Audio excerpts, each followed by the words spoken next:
April 1990, NASA launches the Hubble Space Telescope, the first in a new generation of space telescopes unlocking the secrets of the cosmos. They are going to tell us in detail what our universe is made of, how it was born, how our universe is evolving. High-tech telescopes like Hubble take us back to the dawn of time, to the very birth of the universe, show us giant clouds where stars and planets are born. Each time a new telescope looks in a different way at the universe, we learn something new and profound about the universe. In stunning clarity, we can now watch stars exploding, galaxies colliding, and the violence of black holes. There's a whole hidden universe out there. We see the universe continuously changing and evolving. At this 20th anniversary of Hubble's launch, revolutions in telescope technology continue to push forward the frontiers of space. Every time you try and explore a new part of the universe, we have these great discoveries and these great surprises. But where did this race begin? Where will it take us? This is the remarkable journey through 400 years of an extraordinary device that is changing everything we thought we knew. Telescopes have revolutionized our understanding of ourselves and our place in the cosmos and our mindset about who we are and where we came from. Hunting the edge of space. Up now on Nova.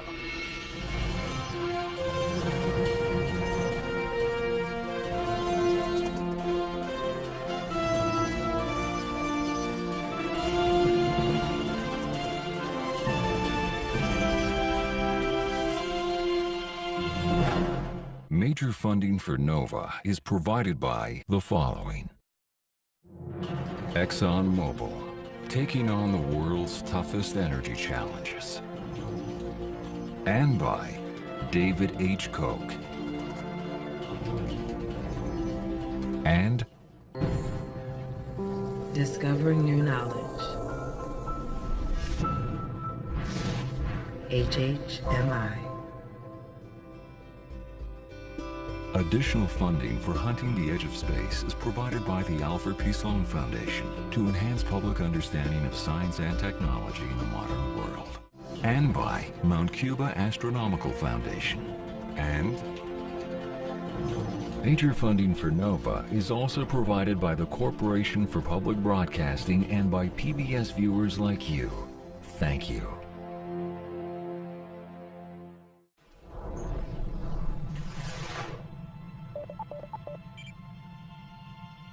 Giant doors 8 stories high slide apart. These twin eyes are preparing to look into deepest space. They belong to the Large Binocular Telescope. It is one of the most powerful telescopes on Earth, costing over $120 million. These 28-foot wide mirrors collect light from objects millions of times fainter than anything our eyes can see.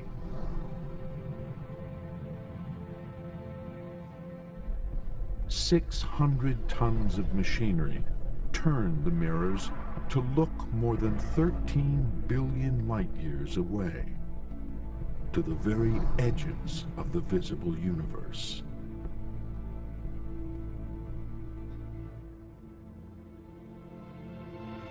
Super telescopes like this are taking real images that illuminate the darkest corners of our skies. Billowing clouds of gas and dust are buffeted by supersonic winds. and lit up by thousands of energetic new stars. 57 trillion miles high, these giant clouds of gas and dust are stellar nurseries, hiding the very birthplaces of stars and planets. Suddenly, a star's explosive death sends its superheated gas ripping through space at hundreds of miles per second. And in faraway galaxies, we can take images of invisible jets of energy screaming out from one of the most mysterious objects, a supermassive black hole. All because of high-tech telescopes.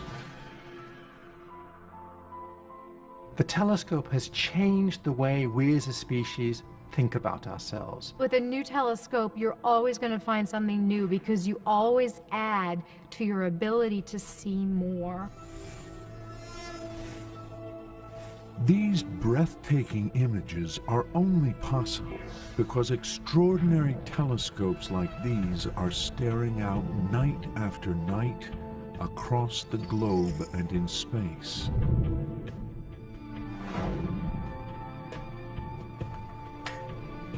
Over the past 4 centuries, revolutions in technology have transformed this groundbreaking instrument.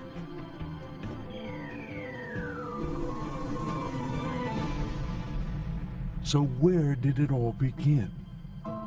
The journey starts with one man and 2 pieces of glass.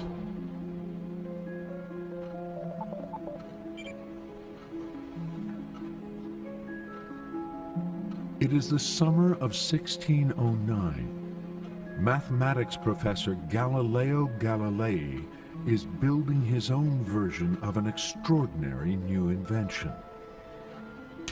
It is the telescope, a name that means far-seeing in ancient Greek. The invention has spread like wildfire across Europe from a small town in Holland.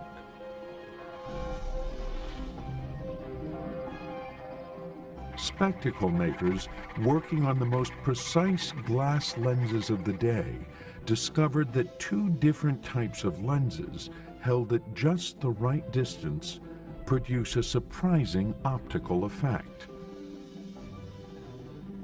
They act like a magnifying glass for distant objects. This is the birth of the telescope. Galileo immediately sees the potential of the invention. Galileo is a practical mathematician. That's his trade. He designs instruments, he teaches the use of these instruments, and these instruments are often used for warfare. Galileo works out how to increase the magnifying power of the telescope to 8 times what our naked eyes can see. And he hits on a military use for it. And it would be particularly advantageous if you could see the enemy before he can see you. The Venetian military buys this new device as a spyglass for spotting enemy ships. But then, Galileo turns his telescope from the Earth to the sky and starts a revolution. By turning the telescope to the heavens, Galileo enters a whole new regime of practice there, where this instrument can be used to discover things we didn't know before about the world. All astronomers knew of the heavens before Galileo was what they could see with the naked eye, the stars and the moon. But today, even amateur astronomers can see much, much more. Alexandra Hall spends her nights gazing up at the night sky from her backyard. I never get bored of looking at the night sky above our heads. It's like 2,000 diamonds sprinkled across black velvet. And then the moon arises, and watching the moon go through its phases, I mean, it looks different every time you look at it. To the naked eye, 5 stars sometimes appear brighter than the rest, and watched over the course of nights, they seem to move against the backdrop of the other stars. And they don't just stay in the same place like all the rest of the stars. They move around. Sometimes they're visible, sometimes they're not. Each of these bright stars is a planet, a name that simply means wanderer in Greek. Venus, the evening star, skims the horizon at sunset. Mars glows red. Jupiter and Saturn outshine everything around them. We now know that these wandering stars are actually other worlds, like the Earth, planets as we understand them today. But in Galileo's time, everyone believes they are just stars. There is only one world in the universe, our Earth, and it sits at the very center of everything. The sun appears to circle the Earth during the day, and over the long course of the night, the moon and stars also appear to rotate across the heavens, circling the Earth in giant orbits. When you stand outside, even just for a few hours at night, you suddenly notice that all the stars, and the planets and the moon, everything is wheeling around your head. It's like you're at the center of things.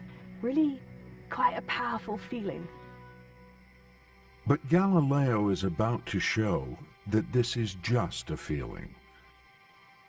He starts to shake the known world order when he looks at the moon. The belief in his day was that all the heavenly bodies were flawless. In the old cosmology, the moon was a heavenly body and therefore perfect. But looking across 250,000 miles of space, Galileo sees something very different from the smooth sphere he expects. He sees instead a moon scarred with craters and valleys. It must have been an extraordinary moment for Galileo to peer with his little itty-bitty crummy telescope at the moon and see craters, mountain ridges, valleys. He saw for the first time geographical terrain on another astronomical object. This means our Earth is not unique in the cosmos. These patches that you see are mountains, so the moon isn't smooth, it's like the Earth. But this is just the beginning. Next, Galileo turns his telescope on Jupiter, one of the wandering stars. He sees it as no one has ever seen it before. This is an exact computer reconstruction of what Jupiter looked like through Galileo's telescope.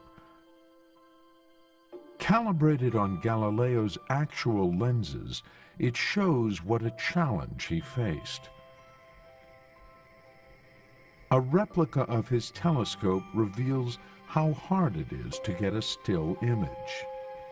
Well, when I actually got Jupiter in the telescope, it was really difficult to focus because the lens quality is not very good compared to the lenses that we would get today. To the naked eye, Jupiter looks like a bright star, a spot of light. Seen through Galileo's telescope, all other stars remain as spots of light. But Jupiter suddenly appears as a much larger round disk. This blurry, shaky view of Jupiter is a revelation. Galileo comes to an extraordinary conclusion. Jupiter must be a sphere, another world, a planet as we understand it today. And around it are even more surprises. picture yourself, you've just glued a little piece of glass on the front of a long tube, and to your utter surprise, you see 2 or 3 or maybe even 4 stars next to Jupiter, like little ducklings following a duck. Night after night, Galileo notes the changing position of these new stars. Imagine your surprise. Why should stars be following Jupiter? And of course, Galileo learned only after a week or 2 of watching those little ducklings following their mother that those, in fact, were moons orbiting Jupiter. Galileo knows he has something spectacular on his hands.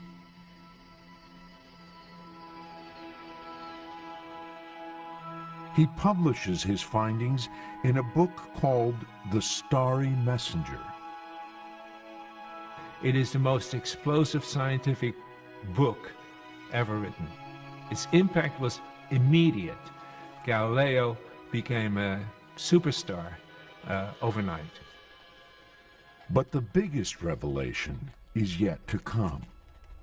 Galileo is recording something that will change our view of the universe forever. He observes the planet Venus changing shape and size over a period of months. As Galileo watches, Venus transforms week after week from a large crescent to a small round disk. Then shadows creep again across the planet, returning it to a large crescent. To Galileo, the pattern of shadows he sees on Venus can only mean one thing. Venus is going around the sun. But the belief at the time was that everything circled the Earth. Earth is no longer the center of the cosmos.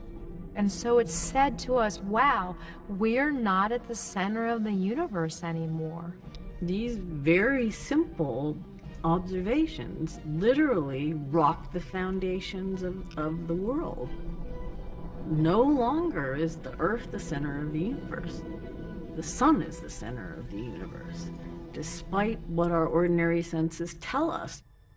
But these discoveries famously bring Galileo into direct conflict with the Roman Catholic Church.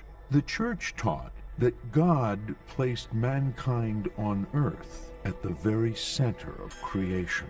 Defending a sun-centered universe, Galileo was actually challenging the authority of the Church. He was contradicting what was considered as the legitimate interpretation of the Bible, and the Church couldn't tolerate this. But what Galileo saw is the solar system we understand today. The discoveries that Galileo made, they changed the world forever. The world of science, the relationship between science and religion, and the universe forever. This is the universe Galileo helps reveal. Planets and their moons orbiting the sun. Telescopes today now reveal this solar system in detail that Galileo could only dream of. Explosions on the surface of the sun, the power of 1 billion megatons of TNT.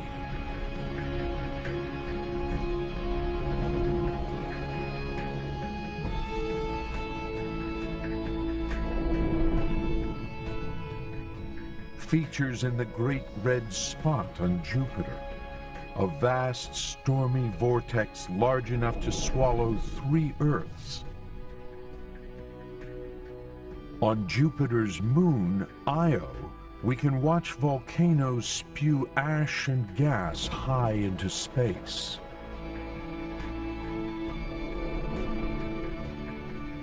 On Mars, a canyon 5 times deeper than the Grand Canyon.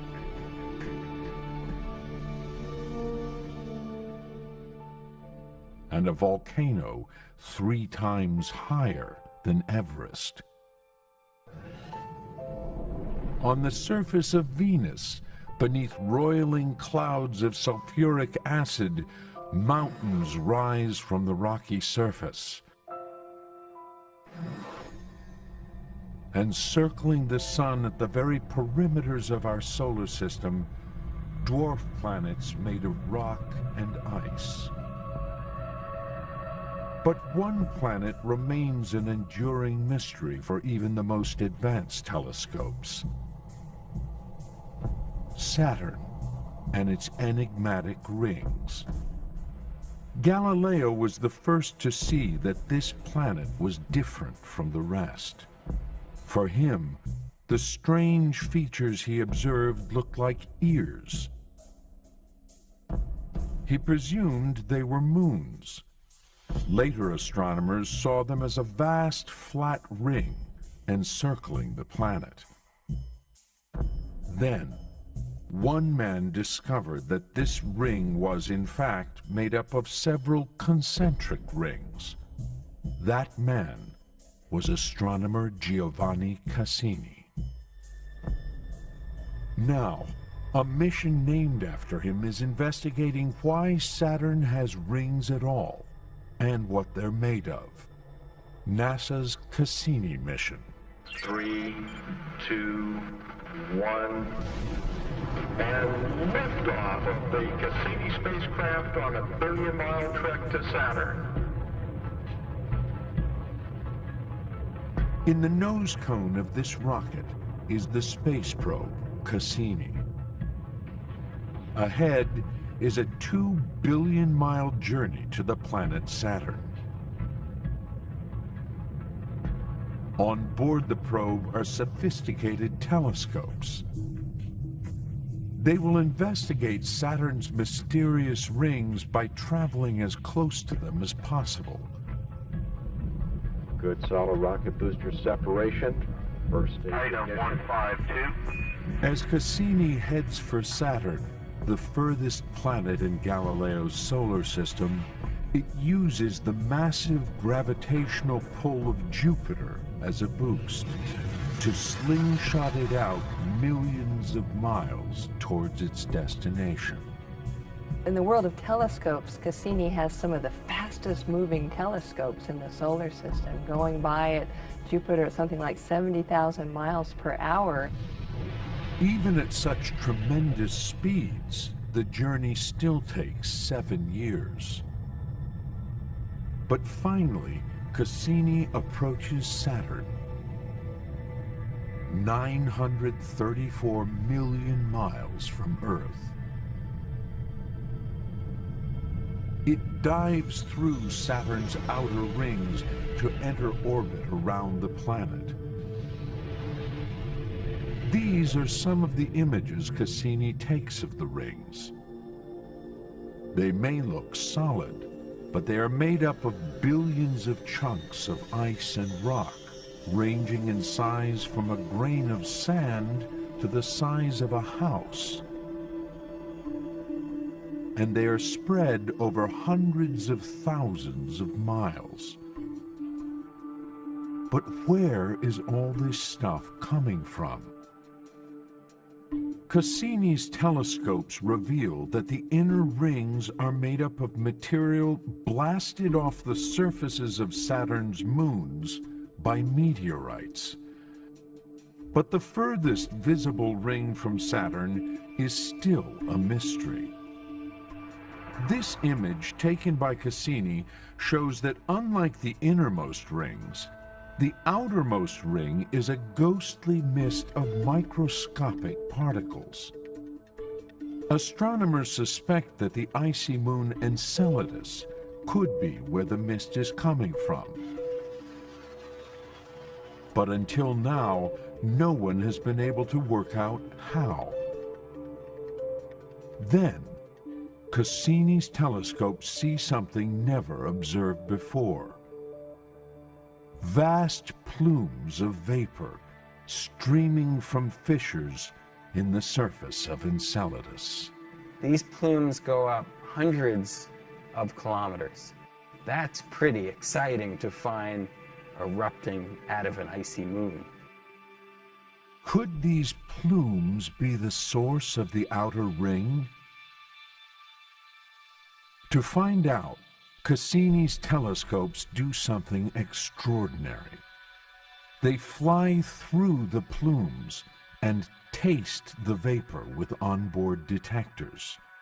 That's a spectacular thing to be able to do, to be able to tap the interior of an icy satellite.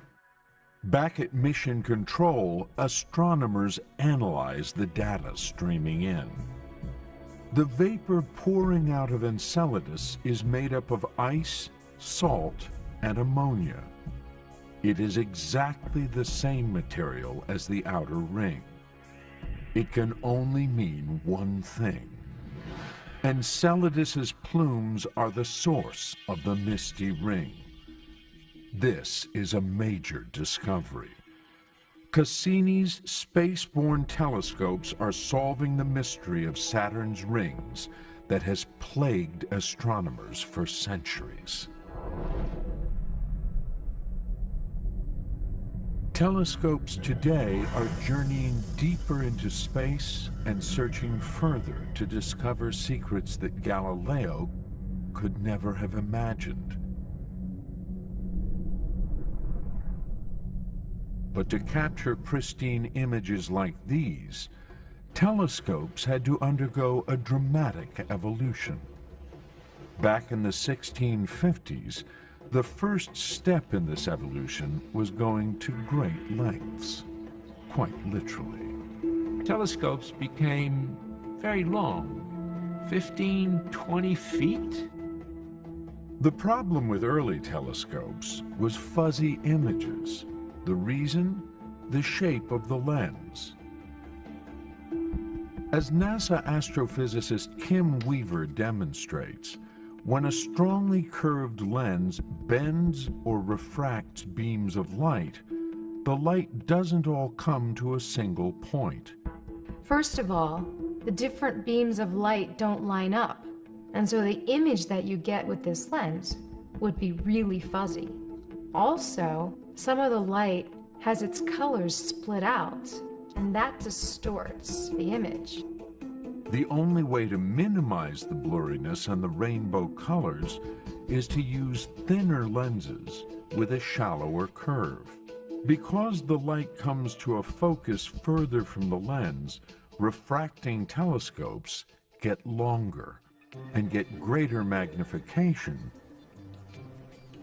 17th century astronomers make ever thinner lenses and space them further apart. By about 1660, telescopes have magnified 50 or 100 times, and those lengths increased and increased and increased. This is the first space race. On the quest to see ever further, telescopes reach absurd proportions, up to 150 feet in length, half the length of a football field. These unwieldy telescopes are better, but astronomers want to see even more detail, and these telescopes don't eliminate the rainbow colors altogether. Then, one of science's greatest minds sets out to solve the problem. Isaac Newton. He takes a look at light itself. Newton found that white light was in fact composed of all these different colors, the colors of the rainbow. As white light passes through a glass prism, it bends or refracts, breaking up into the colors of the rainbow. This was the root of the astronomer's problems. Now, a lens is a kind of a prism, if you like. Once the light hits the lens and passes through it, it's broken up into its colors. So Newton says, well, we'll abandon refracting telescopes completely. There's no future in this. Just forget them. I'm going to design a telescope which has mirrors as the primary components instead of lenses. Newton will use mirrors in his new telescope. He believes he can do this because when mirrors are curved, they bring light to a focus, just like a lens. I'm using this lens right now to focus the light from the sun behind me. And if I hold it just right to a point on the card, oh my goodness, it's catching on fire. That was smoking. Next up, the curved mirror. And you can see as I bring it closer to the focal point of the mirror, it actually begins to burn the paper again. But there's one critical difference between a mirror and a lens. The light bounces off the mirror's surface. It doesn't pass through it, so there are no rainbow colors. Newton creates a tiny telescope only 6 inches long. He makes a curved mirror only 1.5 inches across and inserts it into the base of the tube. Light from the heavens passes down the tube, reflects off the curved mirror, then reflects off a second flat mirror, and is focused by an eyepiece. This small reflecting telescope works just as well as a 4-foot telescope that uses lenses. Isaac Newton, in creating the first reflector, eradicates rainbow colors, a problem that has plagued telescopes since the time of Galileo. Today, telescopes stare out from observatories across the world and in space. They are expanding our view of the cosmos, capturing light that has been traveling across our universe for billions of years. The clarity is so exceptional that these real images continue to amaze and inspire us. All these telescopes rely on large mirrors with the perfect shape. Making them is a feat of precision engineering. Deep below the football field of the University of Arizona is a high-tech mirror lab, where glass blocks are melted in giant furnaces at over 2,000 degrees Fahrenheit, the temperature of volcanic lava. The hot liquid is spun into super smooth curved dishes. The 20-ton discs of cooled glass are then ground to within fractions of a human hair to make the precise shape. It is only when a thin film of aluminum is applied, only 100 nanometers thick, that the glass dishes become mirrors, like those of the large binocular telescope in Arizona. At 28 feet wide, these mirrors are 64,000 times the size of Isaac Newton's first mirror. And they can collect light from stars billions of light years away. In Isaac Newton's day, making large mirrors exactly the right shape is far too difficult. It will be a century after Newton before a new pioneer picks up his revolutionary design and transforms it. That man is musician and amateur astronomer William Herschel. Herschel has great ambitions. He wants to use a larger version of Newton's reflector to see further into space than anyone before. Herschel is a musician. He's not an astronomer. He's a clarinet player. He's an impresario. He's a composer. But his real passion isn't music, it's astronomy. Herschel wants to look anew at the night sky. He wants to look beyond the planets to the stars, and to see the very faintest stars invisible to other telescopes of the day. Herschel needs big mirrors. He builds telescopes that are bigger than other people's because he realizes that the wider his aperture, the more light he can collect, the further he can see into space. Making large curved mirrors, though, is still a major technical challenge in Herschel's day. Glass mirrors have not yet been invented. Mirrors are still made of metal.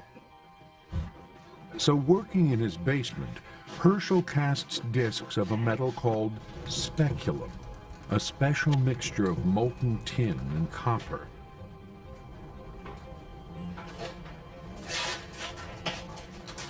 These will become his mirrors. We don't know what the neighbors thought of this mad fiddler burning the entire road down.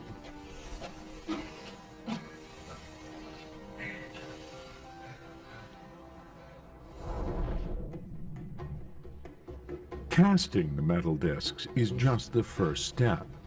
To become mirrors, the cooled flat discs need a shiny curved surface. Herschel painstakingly grinds and polishes the metal discs by hand into the precise shape needed to form an image. This is the reflecting mirror, the most precious component in the telescope, made in metal by William Herschel himself, made by hand. He was like a craftsman, making something which required manual skill as well as intellectual effort. This telescope, over 200 years ago, makes a revolutionary discovery. Or perhaps a comet. In 1781, Herschel peers night after night into the heavens. At his side, his sister Carolyn. Following Delta Tauri, She records all their observations and will become a prominent astronomer herself. Her observations were critical. She was one of his true secret weapons. Then, on March 13th, Herschel sees an object through his telescope that they have never recorded before. A very faint star that seems to move against the backdrop of the other stars. This wandering star is a brand new planet, Uranus.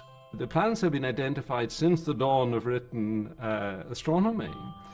And then suddenly you have this clarinet player, with homemade telescopes in his back garden. He discovers another one. The thing is utterly astonishing. Uranus, with its own set of rings, is the size of 63 Earths. But no one has identified it before because it is barely visible with the naked eye. 1,900 million miles from the Sun, it is twice as far from the Sun as Saturn, until then the furthest known planet. Overnight, Herschel doubles the size of the solar system. The discovery sparks a frenzied hunt for planets. It is a quest that the world's most sophisticated telescopes continue to this day. The sun is setting on Mauna Kea, Hawaii. The giant dome of the Keck Observatory opens. Its 33-foot wide mirror turns toward the heavens. Jeff Marcy is one of the world's foremost planet hunters. He is using the Keck telescope to hunt for planets in solar systems beyond our own. Well, when you look up into the night sky, you see all the thousands of twinkling lights. Those are stars like our sun. Planet hunters like Marcy think that many of these stars could have their very own planets. But finding them is another question. Your mission as a planet hunter is to find that needle in the haystack. Telescopes only made a breakthrough as recently as 1995. They recorded a perfectly ordinary star wobbling minutely. There was some gravitational pull on the star, evidence of a planet they couldn't see orbiting around it. Exoplanet 51 Pegasi b. The discovery of the first planet around a normal star, around 51 Pegasi, was an extremely profound moment for humanity. We now know, as a species, that there are other worlds out there. Since then, teams of astronomers across the world have found evidence for more than 400 other exoplanets. But most of the planets discovered so far are gas giants the size of Jupiter, orbiting far too close to their suns to support life. And a planet that can support life is what the planet hunters are really after.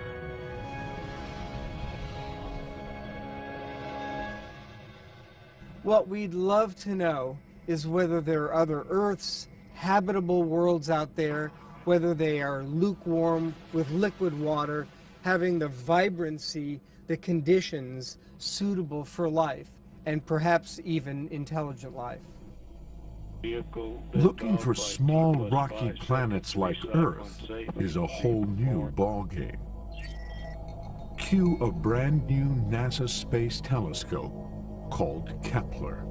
And liftoff of the Delta II rocket with Kepler on a search for planets in some way like our own. Kepler's 3-year mission is to find planets the size of our Earth orbiting other stars. Vehicle's now going supersonic. I think Kepler is going to go down in the history books as one of the greatest telescopes ever in the history of humanity. Kepler's mission is to collect light from a field of 100,000 stars inside our Milky Way, looking for clues to other worlds. As the dust cover falls away, it begins measuring the starlight. All that happens is you watch the star, and Earth happens to orbit in front of the star. It blocks a tiny fraction of the starlight on its way, and when it blocks that light, the star dims a tiny amount. Kepler has already discovered several new exoplanets. It hasn't found an Earth-like planet yet, but astronomers believe it is only a matter of time. I believe in the next few years we will have the first detections of Earth-like planets, places that you might indeed want to call home. Though Kepler is looking at 100,000 stars, this is only a tiny patch of the sky. There are hundreds of billions more stars out there to search. The hunt for exoplanets requires that we look at hundreds of thousands of stars. So planet hunter David Charbonneau uses more down-to-earth technology. The revolution has been to use Hubble telescopes to study the closest stars. Using small robotic telescopes, he scans 2,000 stars that are far less bright than our own sun. This makes it easier to spot a small planet passing in front of it. And he has discovered a planet only 2.7 times the size of our Earth. A super-Earth. Importantly, it appears to be covered in water and have an atmosphere. At 400 degrees Fahrenheit, it is still too hot to inhabit, but it's a tantalizing glimpse of what is out there. If we can succeed in finding habitable worlds, then that would have implications far beyond mere astronomy. In a bid to find habitable planets, the professional astronomers are getting a little bit of help on the side. Amateur astronomers are central to our understanding of planets orbiting other stars. The amateur astronomers are stationed, of course, all over the world. They have telescopes which are certainly large enough to conduct a survey. Ron Bissinger is one such astronomer. He is following in the footsteps of William Herschel and his discovery of Uranus. When I come up here every night and open that thing up, fire up the telescope, fire up the computer, I know the target star I'm going to look at. Everything's mine. That's my world alone. I may, for that night, be the only human being looking at that star. He has a telescope advanced enough to help out the professionals. Professional observatories cannot spend the time staring at one star night after night after night, but we can. He too waits for the telltale dimming of a star's light, just one star at a time. To find a world out there no one's ever known of or seen or detected before, from your own backyard, a person who is not a career scientist. I don't know of any other scientific endeavor where somebody like me or so many other amateurs can do that kind of thing. Bissinger's patience has paid off. He has already discovered several large exoplanets of his own, though all are too close to their suns to support life. Like all known exoplanets, they orbit stars within our galaxy. We know today that this is a vast collection of stars in which our Sun, Earth, and solar system also reside. But just over 200 years ago, we didn't even know we lived in a galaxy. Discovering this just by looking at the stars would be a great challenge. In 1781, William Herschel is the man who takes the challenge on. To do it, he just needs a bigger telescope. He builds a reflector 20 feet long. With this, he is able to see more stars than any other telescope on Earth, and he observes one part of the night sky in particular. The strip of stars we call the Milky Way. This will be Herschel's key to the shape of our galaxy. On a clear night, the Milky Way is a majestic spectacle. A brilliant band of starlight arcing overhead. To the ancients, it looked like milk had been poured across the sky, and it's why the Greeks first called it the Galaxias Kuklos, or Milky Circle. It's from this we get our word galaxy. It fascinates astronomers to this day. The Milky Way stretches across the sky from horizon to horizon. It's like a big band that goes all the way around us. And so from here on Earth, it's kind of like we're sitting on the hub of a wheel, and the Milky Way is a big tire all the way around us. Looking through his telescope, Galileo was the first to discover that the Milky Way is made up of stars. But no one knows it is a galaxy. They don't even really know what its shape is. Finding this out now becomes Herschel's obsession.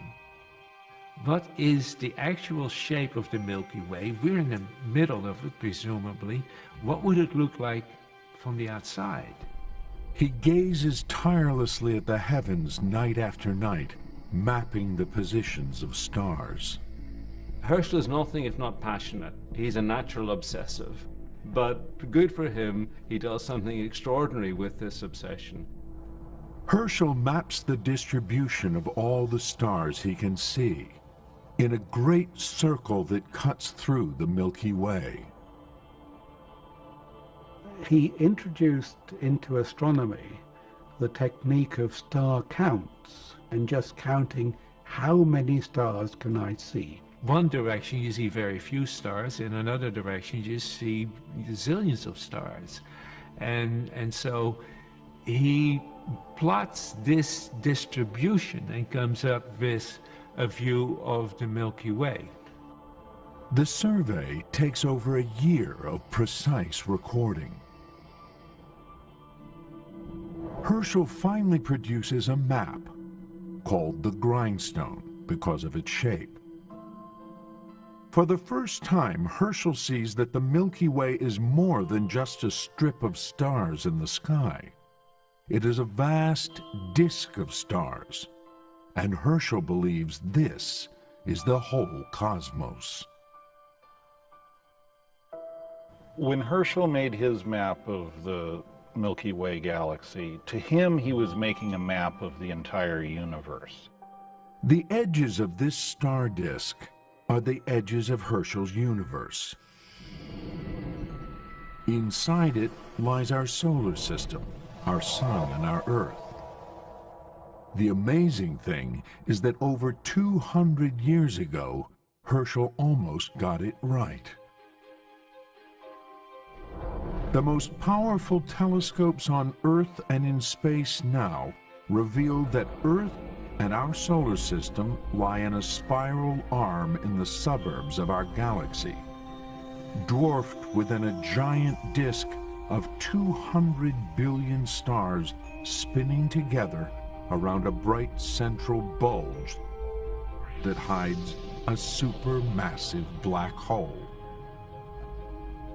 The Milky Way is so large that it would take 100,000 years traveling at the speed of light, that's 670 million miles per hour, to cross from one edge to the other.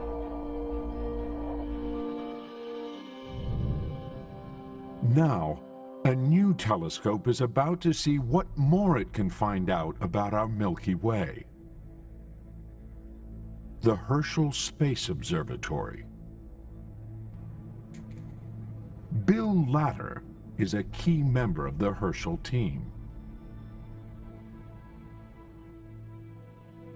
Herschel will map the entire Milky Way galaxy in terms of how stars are formed, how stars die, and how the galaxy is put together.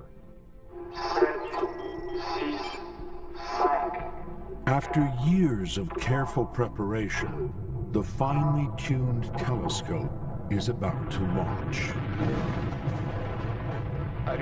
Launch is a violent thing. There's no other way to describe it. We light this candle, it shakes, we throw the thing out into space, and we only can hope that it all holds together. 1 million miles above Earth, the largest mirror ever launched into space is looking beyond visible light to wavelengths our eyes cannot even see. The far infrared. This means it can measure tiny fluctuations in temperature and see right through clouds of dust to give us the clearest images of the Milky Way ever.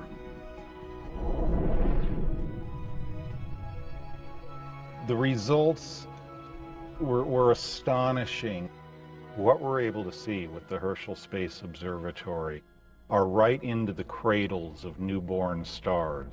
We see something very different than we would with our eyes. If we looked at the same region in visible light, it would be full of stars. But here in the infrared, we're seeing dust and gas that really make up the majority of material in our galaxy, and it's where stars form. No other telescope is able to see the Milky Way in this detail. Stars in these regions of our Milky Way were invisible to William Herschel. Yet over 200 years ago, he can see more in the night sky than anyone before him.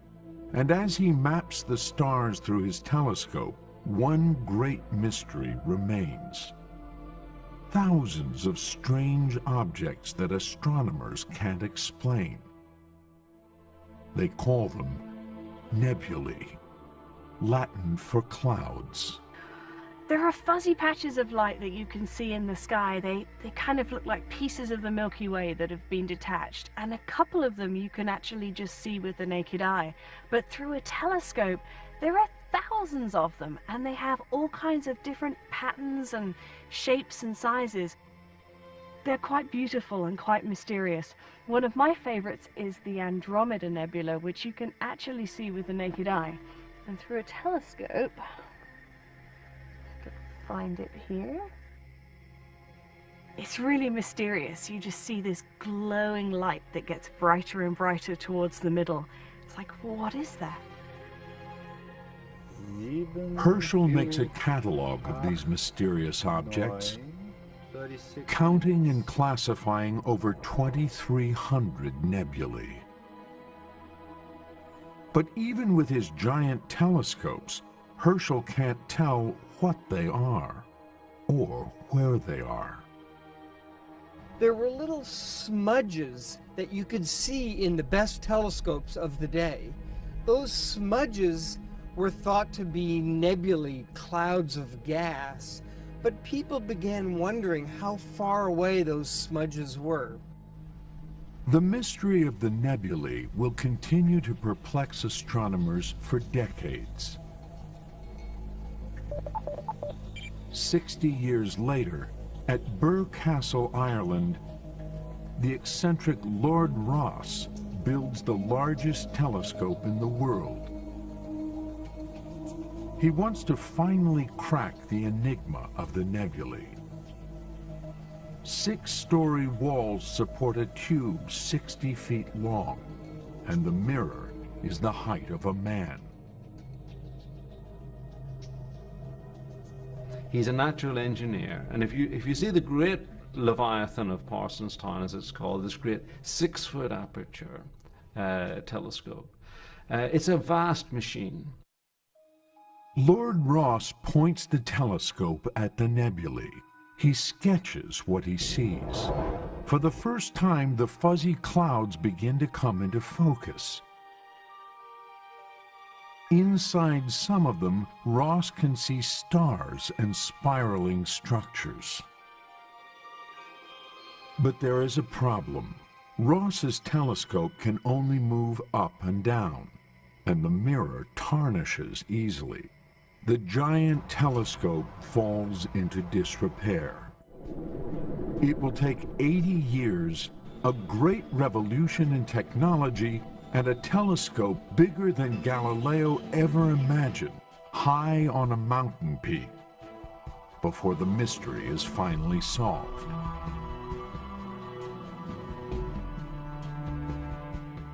This great telescope on Mount Wilson, California, will reveal that the spiral nebulae, first sketched by Rosse, are in fact separate galaxies beyond our own. The universe will be blown wide open. It completely revolutionized our idea of the scale of the universe. No longer were we just confined to the Milky Way.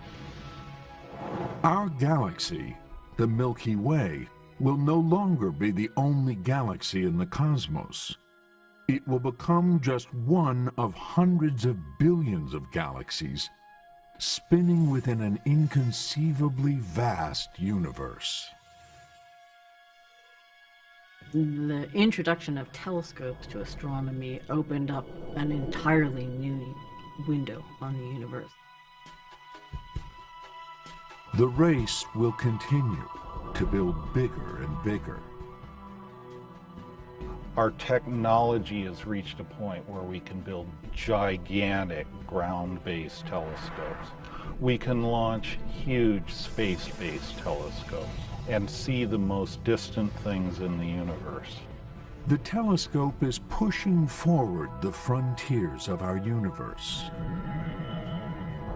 So what will colliding galaxies billions of light years away tell us about our own Milky Way? And right at the limits of the cosmos, what will the afterglow of the Big Bang tell us about how our universe began? Every time you try and explore a new part of the universe, we have these great discoveries and these great surprises.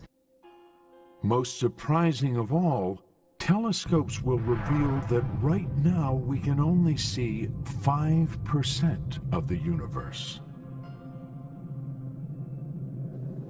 Only a few percent of the total matter and energy content of the universe consists of things that we can see. So what is the rest of the universe made of?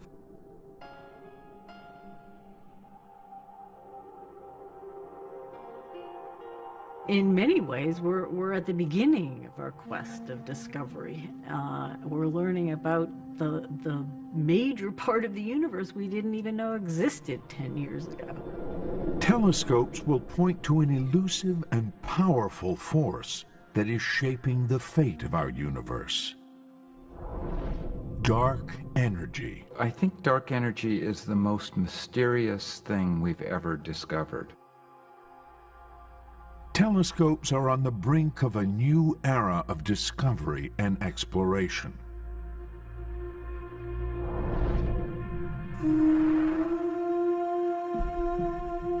It's such an exciting future to think about all of the discoveries yet to come. We are uncovering a universe we are only just beginning to understand. As telescopes that are bigger and more sophisticated than ever continue the hunt for the edge of space.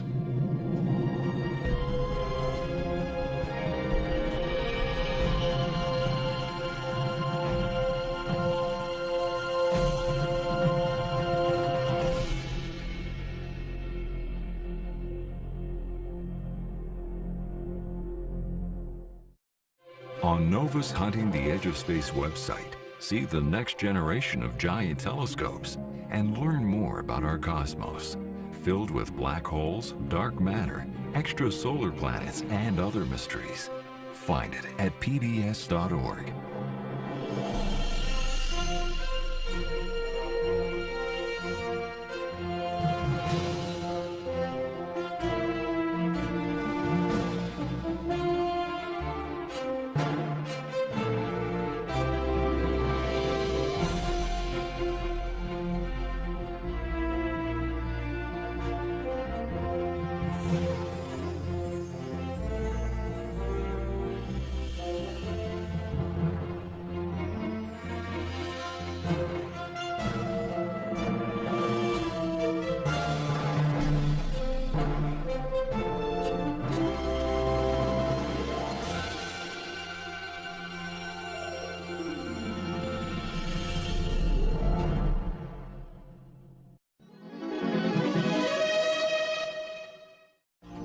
Major funding for NOVA is provided by the following. ExxonMobil, taking on the world's toughest energy challenges. And by David H. Koch. And discovering new knowledge. HHMI. additional funding for Hunting the Edge of Space is provided by the Alfred P. Sloan Foundation to enhance public understanding of science and technology in the modern world. And by Mount Cuba Astronomical Foundation. And major funding for NOVA is also provided by the Corporation for Public Broadcasting and by PBS viewers like you. Thank you.